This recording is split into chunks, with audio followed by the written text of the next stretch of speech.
Bonjour, c'est Charlotte Baris. Cette semaine, à la loupe, une actualité a retenu notre attention, la possible reconnaissance d'un État palestinien par plusieurs pays occidentaux. Un nombre de morts qui ne cesse d'augmenter. Les enfants parmi les premières victimes et la famine qui guette la majeure partie de la population. La situation dans la bande de Gaza est de plus en plus dramatique et elle ne risque pas de s'arranger alors que l'aide humanitaire rentre au compte-gouttes et que le Premier ministre israélien Benjamin Netanyahou annonce désormais vouloir conquérir l'ensemble du territoire palestinien.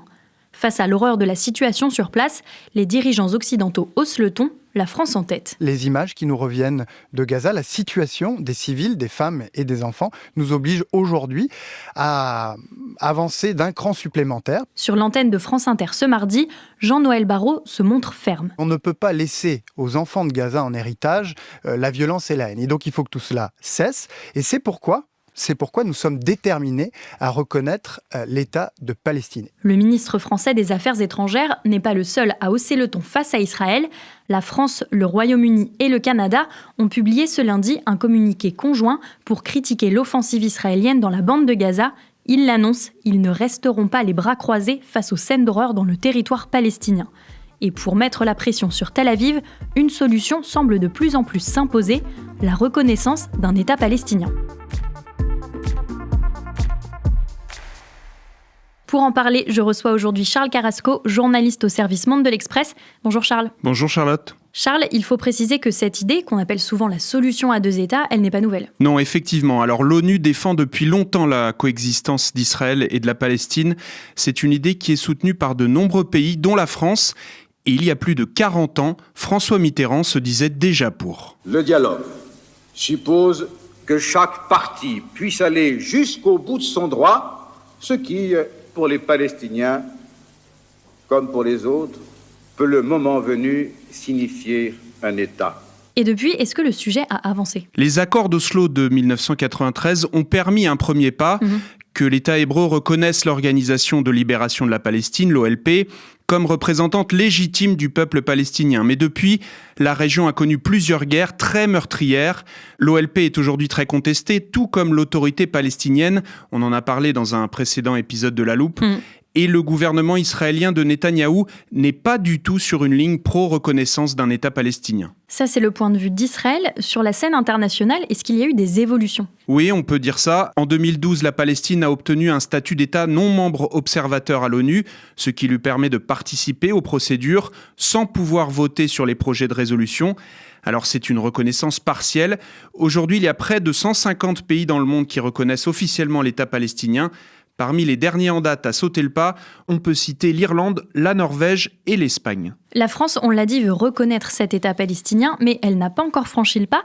Alors quand est-ce que ça pourrait intervenir ? L'horizon, régulièrement évoqué ces derniers mois, c'est la conférence internationale sur la solution à deux États. Elle sera coprésidée par la France et l'Arabie Saoudite et se tiendra à New York du 17 au 20 juin prochain. Charles, reconnaître l'État palestinien, dans les faits, qu'est-ce que ça peut changer au conflit ? Alors dans l'immédiat, rien, car il n'y a pas réellement d'autorité politique palestinienne capable de prendre le lead.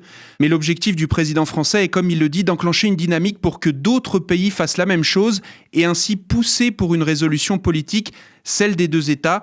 Techniquement parlant, ça peut permettre aux Palestiniens de mieux faire respecter leurs droits et de peser davantage dans les institutions internationales. C'est quand même un moyen, comme tu l'as dit au début, de mettre la pression sur l'État hébreu. Car à ce stade, Netanyahou, qui s'est dit ouvert à un cessez-le-feu ce mercredi, veut toujours s'assurer le contrôle entier de Gaza, avec comme objectif de libérer les otages et d'éradiquer le Hamas, ce que pour l'instant il n'a pas réussi à faire. On peut donc s'interroger sur l'impact réel finalement de cette reconnaissance de l'État palestinien. Pour la plupart des experts qu'on a interrogés, ce serait avant tout un pas très symbolique. La France veut montrer son leadership dans la résolution du conflit à Gaza. Emmanuel Macron soutient le plan de paix des pays arabes, une solution alternative à celle des États-Unis de Trump. Est-ce que Paris est en position de force en ce moment dans ce dossier ? Pas vraiment. L'influence de la France au Proche-Orient s'est vraiment dégradée ces dernières années. Les relations d'Emmanuel Macron avec Benjamin Netanyahou sont très tendues depuis le début de la guerre à Gaza. Et ça ne risque pas de s'arranger avec les tirs de l'armée israélienne qui ont visé des diplomates, dont un Français en Cisjordanie ce mercredi. Un choc pour de nombreux pays. Mais globalement, la France a nettement perdu de son influence dans la région.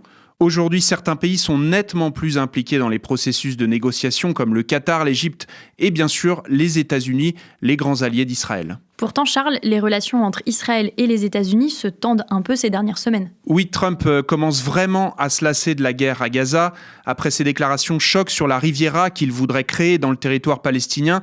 Et alors que le gouvernement israélien pensait que l'administration américaine lui laisserait les mains libres, finalement Trump a changé de discours, il n'en parle plus beaucoup. Le président américain a estimé la semaine dernière qu'il était temps de mettre fin à cette guerre brutale. Donald Trump a aussi choisi de contourner Israël lors de sa tournée au Moyen-Orient, son premier voyage officiel depuis son retour au pouvoir. Et rappelons que les États-Unis sont, comme la France, historiquement pour la création d'un État palestinien. Merci pour ces précisions, Charles, et à bientôt dans La Loupe. À bientôt. Chers auditeurs, si vous souhaitez mieux comprendre la situation dans cette région du monde, vous pouvez réécouter notre série de portraits du Proche-Orient. Vous pouvez aussi retrouver toutes les analyses de Charles Carrasco et du Service Monde sur le site de l'Express. Bon week-end, profitez-en pour rattraper les épisodes que vous auriez manqués. Je vous dis à lundi pour une nouvelle série de podcasts.